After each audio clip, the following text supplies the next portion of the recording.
everyone, this is Dr. Ujjwala Lande, Assistant Professor from Sri Shivaji College of Arts, Commerce and Science, Akola.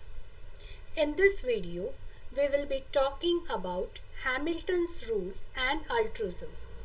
These are small concepts of evolutionary biology and are very important from CSIR NET exam point of view.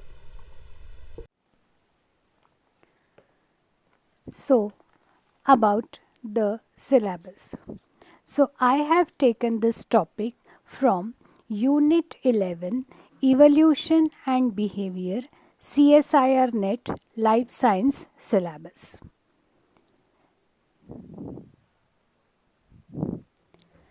This topic is taken from behavioral ecology. Now, let us understand what is behavioral ecology. It is the branch of ecology which deals with the behavioral aspects of various organisms with their impacts on other organisms, and these kinds of acts help them to adapt the various changes in the environment.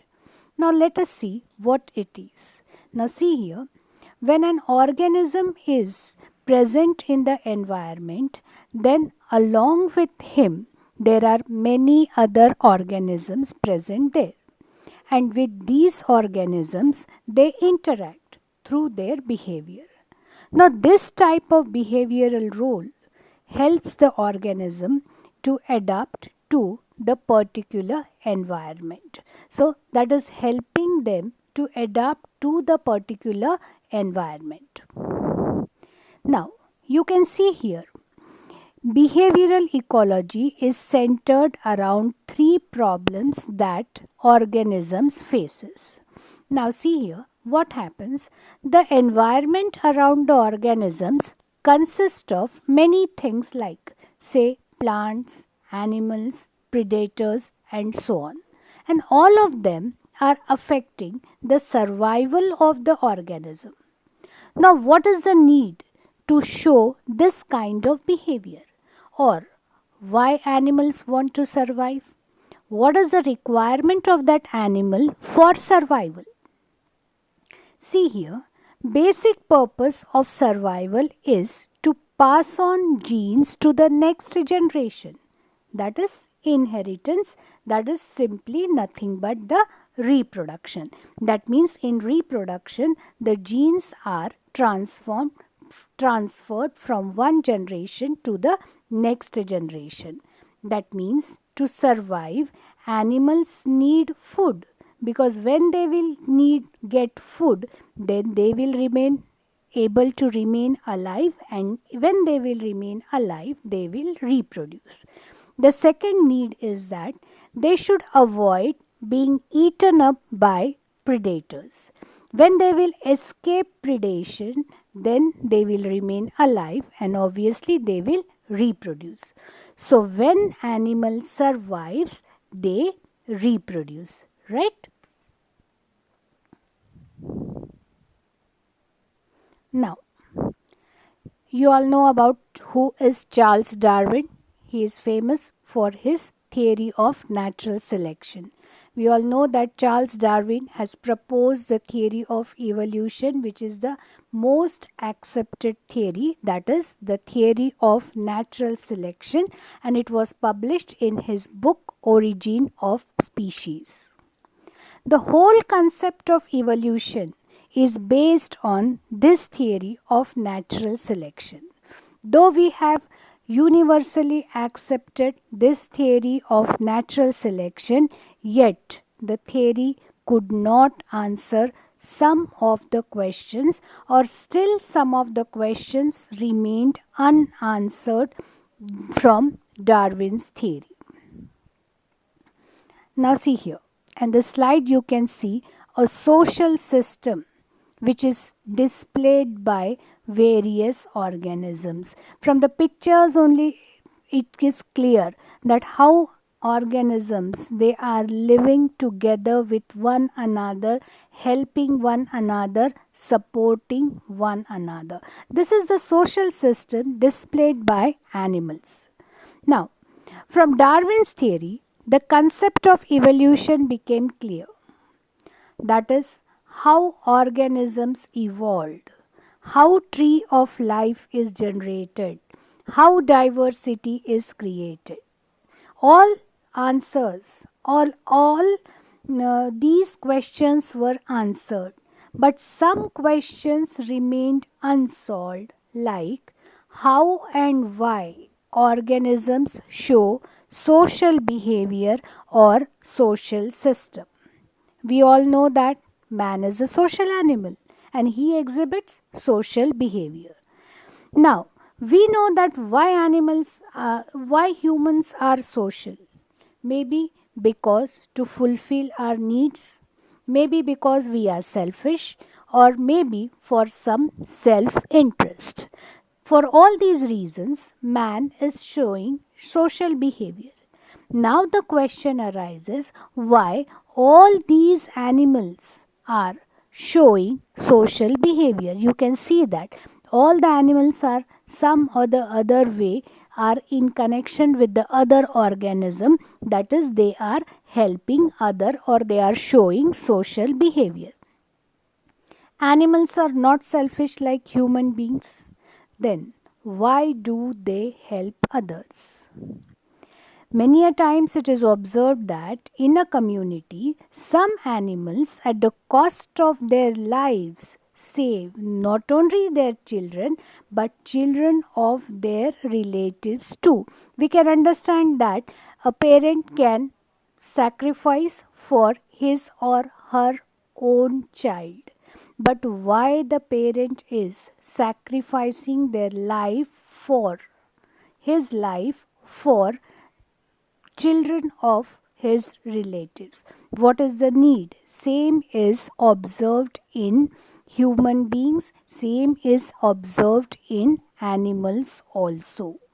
So, such questions were not answered by Darwin's theory, but answer to such questions were given by Hamilton, that is William Donald Hamilton, an evolutionary biologist, British naturalist and population geneticist, who found solutions to two of Darwin's outstanding problems, that is evolution of altruism and evolution of sexual reproduction.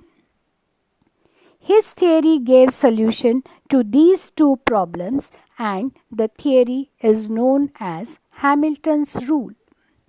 Hamilton is widely recognized as one of the most significant evolutionary theorists of 20th century. His theory is considered as the biggest theory of evolution. Now we are going to understand about Hamilton's theory. So as we have already said that Hamilton's theory is known by Hamilton's rule. In Hamilton's rule, we come across two terminologies. First is, or you may say that Hamilton's rule is based on two concepts. One is altruism and second one is the Keynes selection. Now, first we will understand about altruism. The simple meaning of altruism is selfless concern, means there is no concern for his or her own being. First we will understand what does altruism means or what is altruistic behavior. The term altruism was coined by French philosopher Auguste Comte. In French, altruism means other people or somebody else. So see here, the term the French meaning itself is giving us the idea that what is the term altruism. That is, this word is derived from French word. Its meaning is other people or somebody else. So if you understand or if you remember the meaning or understand the meaning of this basic word, you will understand the whole concept. It is simply the interaction between the animals in which an animal benefits others at the cost of itself. That means the term is telling that it is selfless concern. Here in this picture, you can see that one animal is offering food to other animals. That means there is some kind of interaction. This interaction is nothing but altruism. Now, what kind of interaction is seen here? One animal is offering food to members of his species or members of his community. Right? Now, in doing so, the one who is offering food is at loss because he is giving his food to other members, and other members are benefited because they are getting the food without making much efforts. Now, here what happens, one who is giving the food is at loss and has to pay cost for it because he is giving his food to other members. That means he is sacrificing his food for members or his fellow beings, or he sacrifices of own's well-being for benefit of others. So altruism, the meaning itself tells us altruism means for other people. So here you can see that the altruistic act is shown here. That is, one individual is performing for the benefit of other individuals without any intention or without selfishness. So this is the act, altruistic act shown by this individual. Now, in this act of altruism, fitness of one individual increases, whereas fitness of other individual or the individual performing the act decreases. So, same example here we can see that the fitness of these two individuals is increasing. Why? Because they are getting ready-made food. But one who is offering the food or one who is performing the act, his fitness is decreased. How? Because he remains without food, or he has to starve because he has given his food to his fellow beings. So in this act there are two individuals. One is the altruist. This is one who is the altruist who is performing the act, and other individual is the recipient who is benefited. Right? So guys, in exam you definitely get a question on altruism, mostly in part C and sometimes in part B. So if you understand the meaning of this term, you are very easily able to answer those questions which are given in section C. You know that in section C there are number of alternatives given, descriptive alternatives are given, and if you understand the basic concept, you are easily able to answer those questions. So this kind of behavior is shown by those organisms which are living in a complex social structure, that is in colonies, or they are living together but not in isolation. So here we are going to understand or study about the classic example of altruism. Can you recognize these animals? If you have watched Geographical Channel and all, Discovery Channel and Geographical Channel, you must have seen these and this animal. Both of them are same actually. So their action tells us something. These are the meerkats, which is the model organism for altruistic behavior due to their cooperative breeding and feeding as well as community guarding. So if you see the pose of this animal, you can see that their pose is like they are guarding something, they are playing some role here, they are watching something, they are keeping an eye on something. That is what their gestures or their body language is showing, that is they are watching something, maybe an approach of enemy or something. So here you can see that the meerkat is playing a role of sentinel. Sentinel in Hindi we called as santri. You must be familiar with this word santri.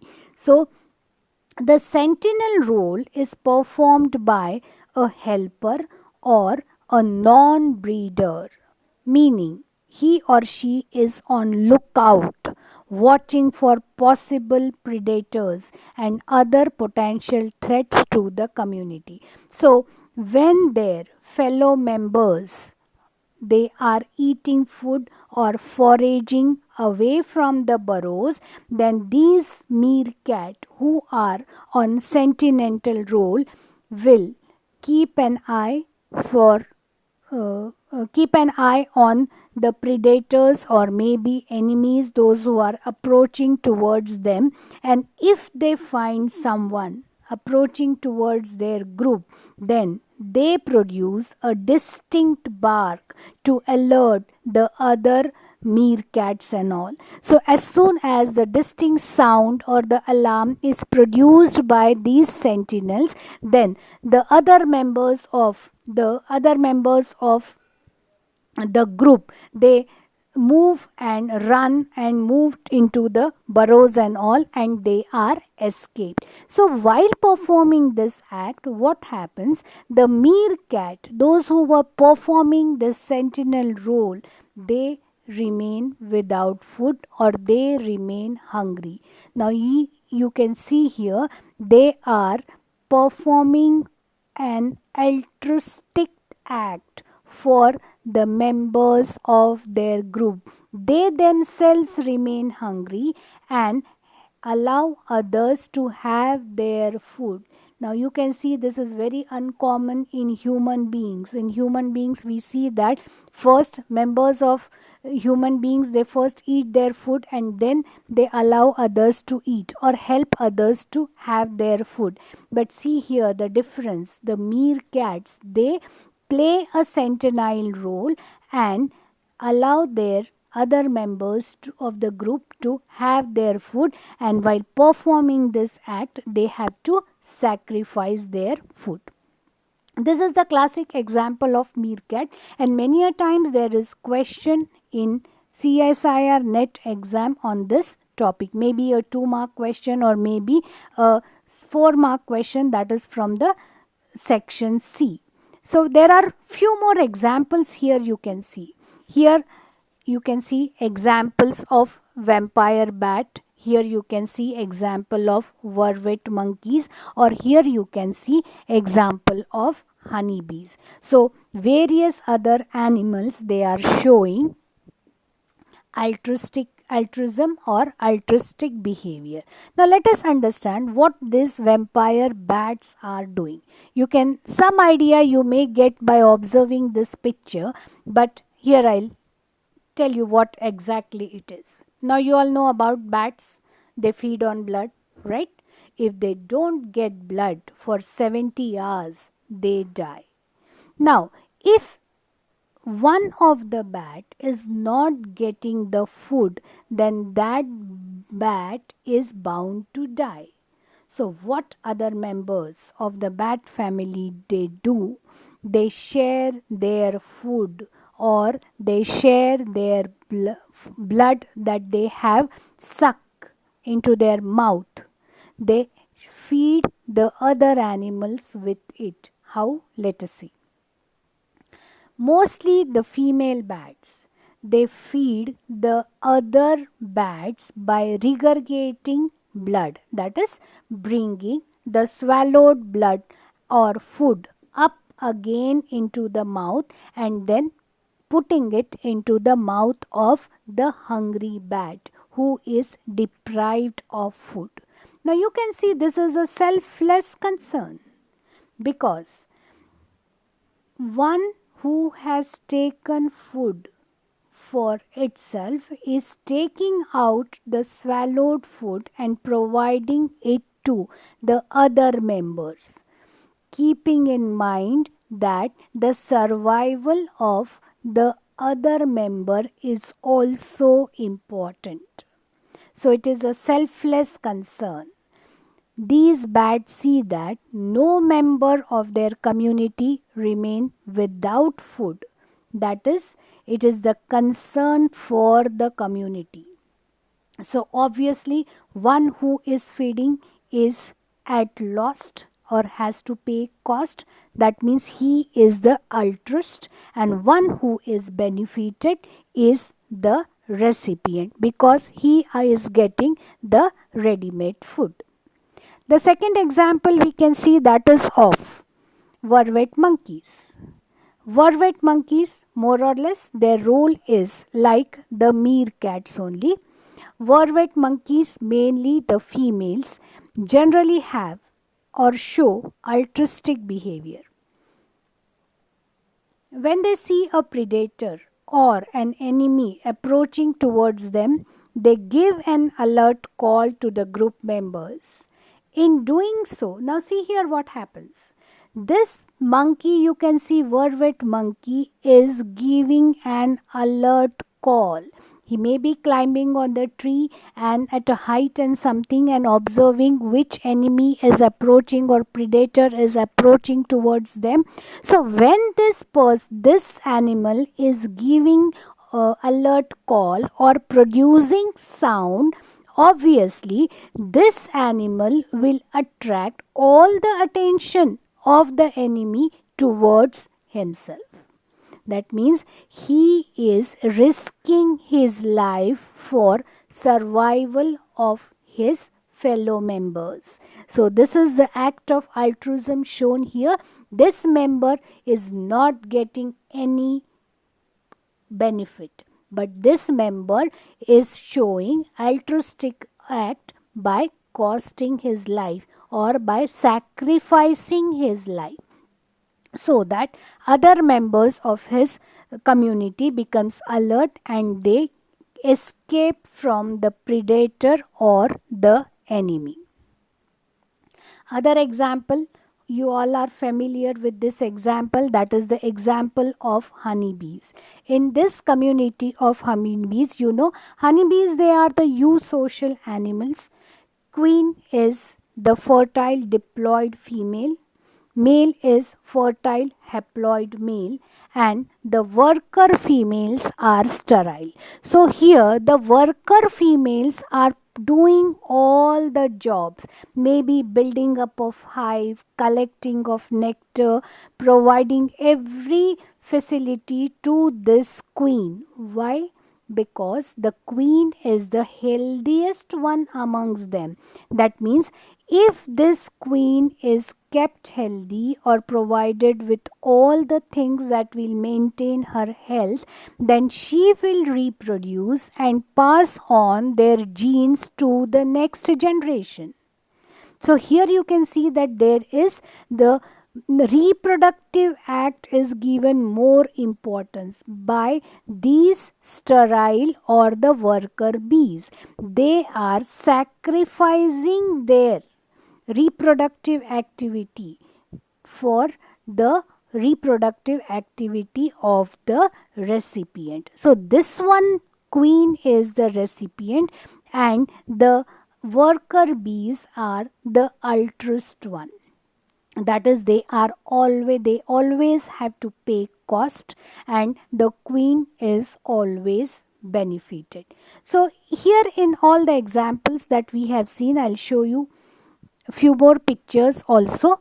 Before that, let us just revise what we did. That is, The existence of altruism is nature doesn't support Darwin's viewpoint of natural selection. Now, why we say that the existence of altruism doesn't support natural selection? Because in natural selection theory we have understood survival of the fittest, right? But here in altruism what happened? Maybe a fittest animal giving his chance of survival to other. So natural selection expect animals to behave in the ways that increases their own chances of survival and reproduction. So in natural selection, own chance of survival increases, but exactly opposite is seen in altruism. Here in altruism, the animal reduces its own fitness, whereas in natural selection we say that it is the survival of the fittest. Means one who is fit will survive. But in altruistic behavior, one who is showing altruistic behavior, this animal reduces his own fitness for the fitness of other animals. Such examples you can see here. These are the common events. Now, what is the commonality in between them? That is, they are helping the member of its own species. You can see the elephant is helping elephant. The ants are helping their own members of their community. Here you can see monkey is helping. Here you can see monkey is helping, and all these animals you can see they are helping members of their own community or own species. These are very common. These are very common pictures you can see. It's a very common thing that people are helping members of their own community or animals are helping members of their own community. But there are some rare moments captured here, beautifully captured. You can see here that here the members of one community is helping, or one species is helping the member of other species. That is, you can see one member is showing favorism towards the member of another species. This monkey is helping the dog, the elephant is helping the dog. Maybe here the frog is helping a small mouse. You can see here the snake is helping a mouse here. So these are, though these are very rare moments, but you can see in nature these things are still observed. Now we come to the second terminology, that is kin selection. Like previously we have said that Hamilton's rule is based on two things. One is the altruism and second one is the kin selection. So first about altruism we have already discussed. Now we will see about kin selection. Now what is the meaning of kin, that we will understand first. Because if you understand the meaning and the concept, then it becomes very easy for you to remember and answer the questions during the exam. Now you must have heard the phrase that is kith and kin. So when we say kith and kin, that means friends and relatives, right? So kith means friends and kin means relatives. So here kin selection is here favor done for the relatives. Okay, so kin means relatives. So when organisms favor members of own species, that is their relatives, to enhance their reproductive success. So here you can see the pictures, you can see in all these pictures you can see that the members are of same species or same community and they are helping the other one to enhance their reproductive success, and this is done at the cost of organisms' own survival and reproduction. This is nothing but kin selection. And the behavior that is shown, that behavior is called as altruism. Now, in kin selection, we study or we understand three parameters. Here you can see there are three parameters. One is the total fitness, second one is the inclusive fitness and personal fitness.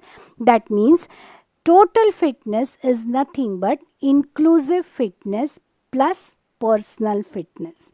Now let us understand what is these terms. First I'll tell you about the personal fitness, because you easily will understand what is personal fitness. Now personal fitness is what? Personal fitness is number of offspring the individual produces regardless of who rescues, rears or support them. Means see here, suppose a bird has given 4 offsprings, right? Suppose a bird has given birth to 4 offsprings, and the bird suppose maybe because of some reason dies after giving birth to 4th offspring, right? After not actually giving birth, after producing 4 offspring, right? Now here what happens? This bird is reared by some other bird of the same species, maybe rescued or supported or given food and all and reared and all. So here what happens, if this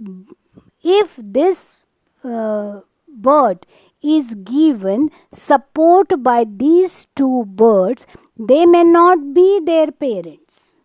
They may not be the parents of this bird, but what happens here?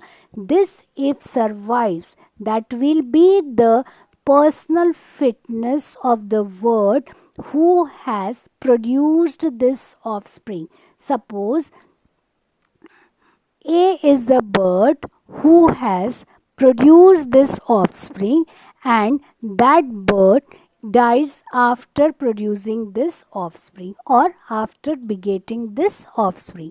Now these two birds may be B and C. They have come to the rescue of this small one, and they have provided with food and provided with support and all. So if this one remains alive, survives and reproduces, that will be the personal fitness of A, though A has done nothing for nurturing this offspring or has done nothing for rearing or rescuing this offspring, right? That is called as personal fitness. Now hope you have understood this terminology, personal fitness. I have taken this personal fitness first because then you can easily relate it to oneself. Now let us see what is inclusive fitness.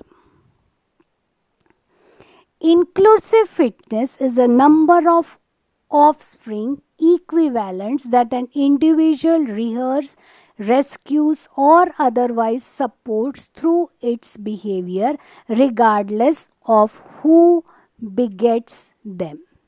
Now again come to the two individuals B and C. Now what B and C has done? They have reared this individual, supported this individual, but they are not the producer of this individual. Who is the producer? A is the producer of this individual. A has beget this offspring, or A had beget this individual. So B and C, they have not produced this individual, but they have reared, they have rescued and they have supported. So that is the inclusive fitness shown by B and C. So inclusive fitness is nothing but keen selection. So inclusive fitness and the keen selection, they are interchangeably used terminologies. Now what is total fitness? Total fitness is how much the organism is benefited by showing altruism in total fitness. Means suppose here 10 individuals were produced and out of them, each individual remains alive and each individual is able to reproduce and pass on genes to the next generation, then maximum the number of individuals remain alive and provides or give birth or produces individuals and pass on the genes to the next generation. So in terms of reproduction, the total fitness is measured. So total fitness is nothing but how much the organism is benefited by showing altruism, that is total fitness. Now see here, you can see that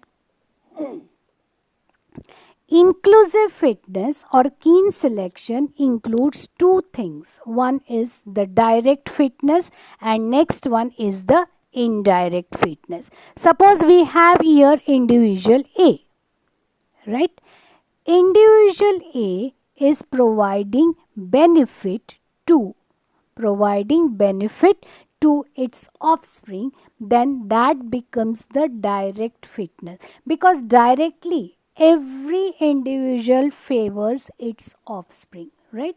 So A individual is providing benefit to its own offspring. So nothing new is here. This is a very common thing that is done by this individual. So to this we called as direct fitness.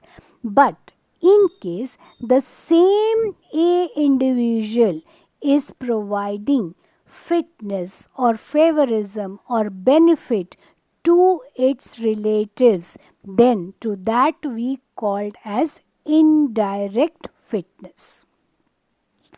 So direct fitness and indirect fitness, these are the two terms present in inclusive fitness, that is the total genetic contribution of an individual to the next generation. That means personal reproductive success is measured as the number of offsprings that survive and reproduce. So see here, the direct fitness when it is done. Why the direct fitness is shown here? That means this is the personal thing, because this A individual has produced this offspring A. So genes of A individual is 50% directly passed on this offspring. So maybe he is caring for this individual because he wants to care for his 50% genes. That is the direct fitness. Now in his relatives, why he is showing favorism, why he is trying to give benefit to his relative? Even if they are his relatives, some genes are shared by them, right? Some genes, the percentage may be less, maybe 12%, or maybe less than that, maybe 25% or something that is shared. So a individual wants whatever genes are shared by him with the relatives, those genes should be protected. Those genes should be passed on to the next generation. So when he will protect the relatives, then only this relative will able to survive and reproduce.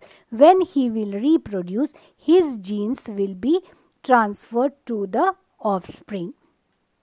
So that is nothing but the indirect fitness. Now come to the Hamilton's rule. What is Hamilton's rule that we'll see? It is a central theorem of inclusive fitness and predicts that social behavior evolves under specific combination of relatedness, benefit and cost. So somehow or somewhat we have already understood about the two terminologies, that is benefit and cost. And then we will understand about the R concept, that is the concept of relatedness. So Hamilton proposed the inclusive fitness or keen selection theory to explain altruism or self-sacrifice. According to Hamilton's rule, gene selection causes genes to increase in frequency when the genetic relatedness of a recipient is greater than the reproductive cost to the actor. Who is the actor? One who is performing the act of altruism, or altruist is known as the actor, right? So let us see about it. So here we will again understand the terminologies like what is B, what is C, and what is R. First, let us understand what is C. C stands for cost to actor or cost to altruist. Okay, C stand for cost to actor or cost to the altruist. Who is the altruist here? The altruist is the actor who is performing the act of altruism or the altruistic act. So when he is performing this act, he himself is sacrificing something for the benefit of other.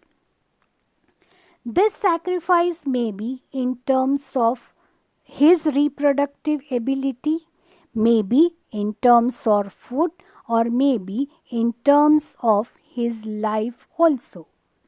We have seen such examples previously, like during an alarm clock given by the monkeys or maybe the meerkats. These animals are more visible to the predator. They are giving attention, or they are calling the attention of the enemy towards themselves. So in this case, what happens? Their fellow members of the group, they are protected because they escape and enters into the burrows or maybe run away. But this individual actor who is noticed by the predator or the enemy, he has to lose his life. Another example we have seen, that is of meerkat. Meerkat, when he is performing the role of sentinel or sentinel role, when he is performing, he is losing the food. He has to sacrifice for the food because other group members, when are eating or foraging, he is hungry and standing there to keep an eye or to perform the act of sentinel, to play sentinel role and look towards the enemy if anyone is approaching. So the actor is always at loss, always has to pay some cost, right? Now come to the B. What is the terminology B?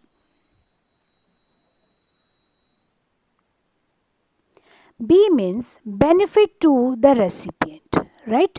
B is benefit to the recipient. The recipient gains a benefit B as a result of the altruistic act.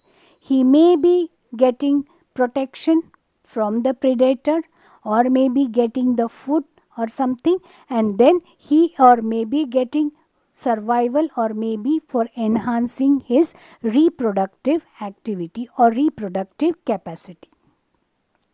Next terminology is R. R is very important. That is coefficient of relatedness between the actor and the recipient. Suppose individual A is providing benefit to individual B, then what is the relation between them? Are they related or they are totally not related? Okay, so that we are going to understand in detail. So in this picture you can see that natural selection favors altruism.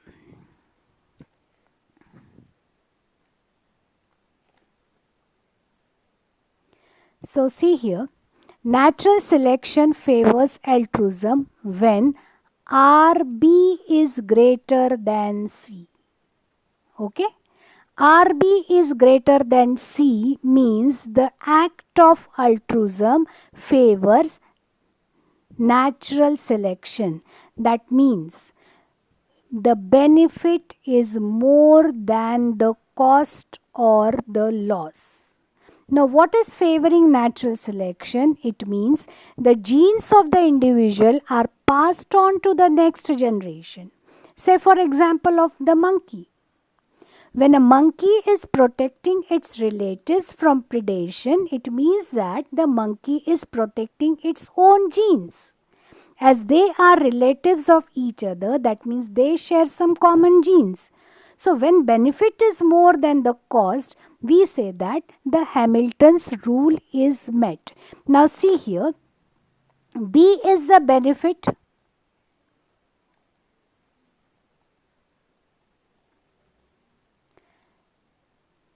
B is the benefit, right? And C is the relatedness. C is the relatedness means what is the relation? Suppose person A and person Z, right? A is the father and Z is the son. Okay. So whatever are the genes of the father, 50% of the genes are present in the son.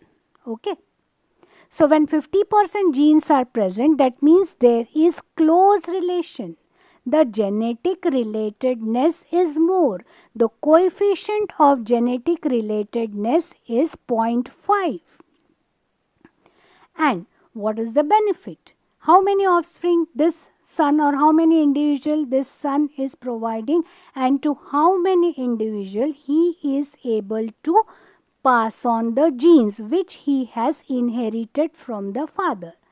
So while doing this, whatever is the cost incurred by the actor or whatever is the cost incurred or maybe the loss incurred by the C, if this cost is less and the product of R and B is greater, then we say that the Hamilton's rule is met. That means the person is helping individual of his own species for his reproduction. Now again we will just see what again is the relatedness. Relatedness is coefficient of relatedness. It is also called as genetic relatedness or degree of genetic relatedness. It just tells us what is the relation between two individuals. Say, for example, what is the relation between parents and offspring, or one member of the family with other members of the family. Let us see here. This is a very interesting diagram. You can see here it has shown all the relationships and the coefficient of relatedness. Everything is shown here. Now see here. This is the self, means a person, say you or me. So suppose it is me or it is you, whatever genes I have, that is I have my own genes, that is 100%. So 100% is nothing but 1. 1 is what? Coefficient of relatedness. Suppose I considered myself as one individual, then whole of my genome is 100%. All my genes are considered as 100% and therefore R, that is the genetic relatedness, becomes 1, right? Now 1 is possible only if in other individual who is identical twin, right? Because identical twins, they only share all the genes. Otherwise, if it is not identical twin, then you cannot share similar In normal twins also you can see only there are 50% of genes present, but 100% gene. That is the reason you can see both the things are shown with white color. Why white color? Because they have 100% similar genome. Now, what is the relatedness with your parents? With your parents you have 50% gene. From father you got 50%, from mother you got 50%, and this 50% has made your 100%. So, the relation, the genetic relatedness or coefficient of relatedness between these two parents is 0.5%. That is between the parent and the self. That is the individual. Then with your child also. With your child also the genetic relatedness is 50%, because again the father is giving 50%, the mother is giving 50%. Your full sibling, your brother or your sister, is having 50% genetic relatedness. That is, the coefficient of relation or R is again 0.5%. This 0.5% is shown here by yellow color, means all those are present in the yellow color, they have 0.5% genetic relatedness. Now come to the blue circle. In the blue circle you can see grandparents as well as grandchildren, and as well as full aunt or uncle, or maybe full niece or nephew. In this case you can see the genetic relatedness is of 25%, and therefore R is 0.25%. And in the outermost circle you can see that there comes the grandparents, great grandparents, great grandchildren, great grand uncle, aunt, or maybe full cousin. With them we share only 12.5% of the genes. Therefore the R becomes 0.125%. So that is all about the genetic relatedness. So one thing I forgot to mention here, that is about the half sibling. Half sibling is your step brother or maybe step sister.